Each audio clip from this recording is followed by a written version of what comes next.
Breaking news phone tapping కేసులో రెండోసారి విచారణకు హాజరు కానున్నారు శ్రవణ్ రావు. ఇవాళ 10 గంటలకు జూబ్లీహిల్స్ పిఎస్ కు విచారణకు రానున్నారు. తొలుత 6 గంటల పాటు శ్రవణ్ రావును జూబ్లీహిల్స్ పోలీసులు విచారించారు. ఫోన్ ట్యాపింగ్ సమయంలో ఉన్న సెల్ ఫోన్లు తీసుకురావాలని పోలీసులు తెలిపారు. శ్రవణ్ రావు మాజీ డీఎస్పీ ప్రణీత్ రావు అనేక సార్లు భేటీ అయ్యారని పోలీసులు గుర్తించారు.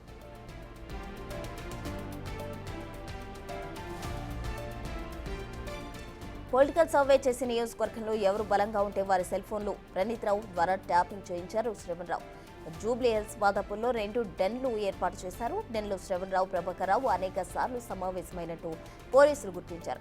గతంలో శ్రవణ్ రావు ఇంట్లో సోదాలు చేసి హార్డ్ డిస్క్లు, పెన్ డ్రైవ్లు, ల్యాప్టాప్ స్వాధీనం చేసుకున్నారు. అందులో ఉన్న సమాచారంపై శ్రవణ్ రావును విచారించనున్నారు.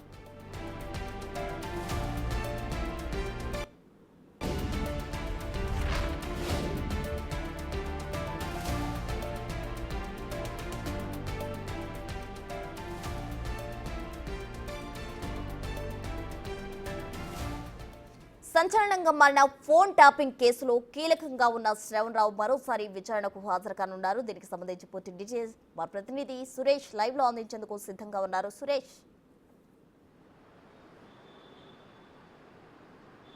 ఫోన్ ట్యాపింగ్ కేసులో శ్రవణ్ రావు చాలా కీలకమైన నిందితుడిగా ఉన్నాడు. ఆయన ఈరోజు రెండోసారి పోలీసు విచారణకు రాబోతున్నారు. జూబ్లీహిల్స్ పోలీస్ స్టేషన్లోనే ఆయనను విచారించబోతున్నారు.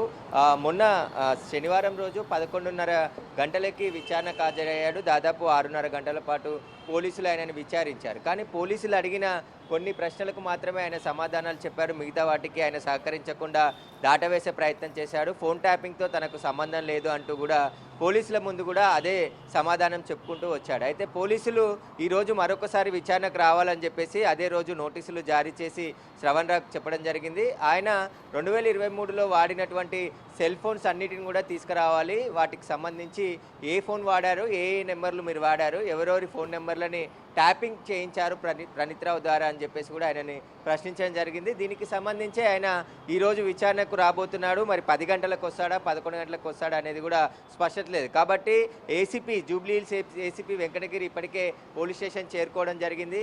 ఆయన నేతృత్వంలోనే సిట్ విచారణ జరుపుతుంది. కాబట్టి ఈ కేసులో శ్రవణ్ రావు ఇచ్చే స్టేట్మెంట్ చాలా కీలకంగా ఉండబోతుంది. ఒకవేళ శ్రవణ్ రావు విచారణకు సహకరించకుంటే కోర్టుకు దర్యాప్తు బృందం ఈ విషయాన్ని తీసుకెళ్లే అవకాశం ఉంది. ఎందుకంటే ఆయనకు సుప్రీంకోర్టు నుండి నాట్ టు అరెస్ట్ అని చెప్పేసి ఆర్డర్ తెచ్చుకున్నాడు. కాబట్టి విచారణకు సహకరించాల్సిందే అని సుప్రీంకోర్టు స్పష్టం చేసింది. కానీ ఆయన విచారణకు సహకరించకుంటే కోర్టుకు ఇదే విషయాన్ని తీసుకెళ్లి ఆయన నాట్ టు అరెస్ట్ని ఎత్తివేయాలి, ఆయన అరెస్ట్ చేస్తామని చెప్పేసి కూడా దర్యాప్తు బృందం తెలిపే అవకాశం కనబడుతుంది. ఈ కేసులో శ్రవణ్ రావు ఇంట్లో చాలా కీలకమైన సోదాలు చేసి అక్కడ కీలకమైనటువంటి డాక్యుమెంట్స్ని స్వాధీనం చేసుకోవడం జరిగింది. హార్డ్ డిస్క్తో పాటు పెన్ డ్రైవ్, అదేవిధంగా కొన్ని ఎలక్ట్రానిక్ పరికరాలు కూడా ఆయన ఇంట్లో సోదాలు చేశారు. కానీ ఆయన కేసు నమోదైన వెంటనే అమెరికాకి ఎందుకు పారిపోయావని చెప్పేసి పోలీసులు అడిగినప్పటికీ కూడా ఆయన సమాధానం చెప్పకుండా దాటవేసే ప్రయత్నం చేశారు. కేసు నమోదైన మరుసటి రోజే ఈ ప్రభాకర్ రావు, శ్రవణ్ రావు విదేశాలకు పారిపోయారు. విదేశాలకు పారిపోవాల్సిన అవసరం ఏమొచ్చింది, మీకు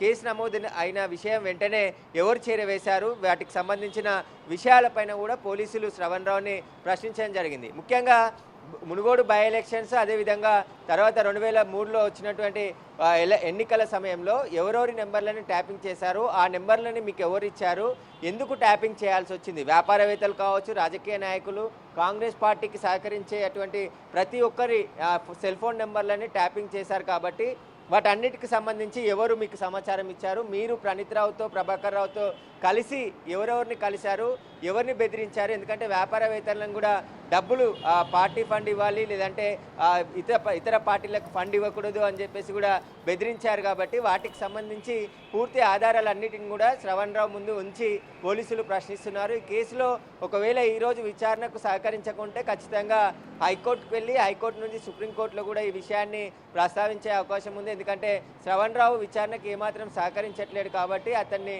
అరెస్ట్ చేయడానికి అనుమతి ఇవ్వాలని చెప్పేసి కూడా కోర్టుని కోరే అవకాశం ఉంది. అయితే గతంలో హైకోర్టుకి సంబంధించి అనేక ముందస్తు బెయిల్ పిటిషన్లు శ్రవణ్ రావు వేశాడు. కానీ ప్రభుత్వం తరపు వాదనలు విన్న హైకోర్టు వాటిని కొట్టివేయడం జరిగింది. ఆ తర్వాత సుప్రీంకోర్టులో పిటిషన్ వేసి ఆయన నాట్ టు అరెస్ట్ ఆర్డర్ తీసుకొని రావడం జరిగింది. దానికి సంబంధించి విచారణకు మాత్రం సహకరించాల్సిందే అని చెప్పేసి కూడా సుప్రీంకోర్టు కూడా స్పష్టమైన ఆదేశాలు జారీ చేసింది. కానీ శ్రవణ్ రావు మొన్న జరిగిన విచారణలో ఏమాత్రం సహకరించలేదని చెప్పేసి దర్యాప్తు బృందం భావిస్తుంది. ఈరోజు మరొకసారి విచారణకు పిలిచారు కాబట్టి ఆయన తీసుకొచ్చే సెల్ ఫోన్లు అప్పుడు వాడినేనా కాదా అనే దానిపై కూడా పోలీసులు విచారణ జరపబోతున్నారు. ఇక హైకోర్టు న్యాయమూర్తులకు సంబంధించిన సెల్ ఫోన్లను కూడా ట్యాపింగ్ చేశారనే ఆరోపణలు శ్రవణ్ రావుపై ఉన్నాయి కాబట్టి వాటికి సంబంధించి వివరాలను కూడా శ్రవణ్ రావు నుంచి రాబట్టే ప్రయత్నం పోలీసులు చేయనున్నారు.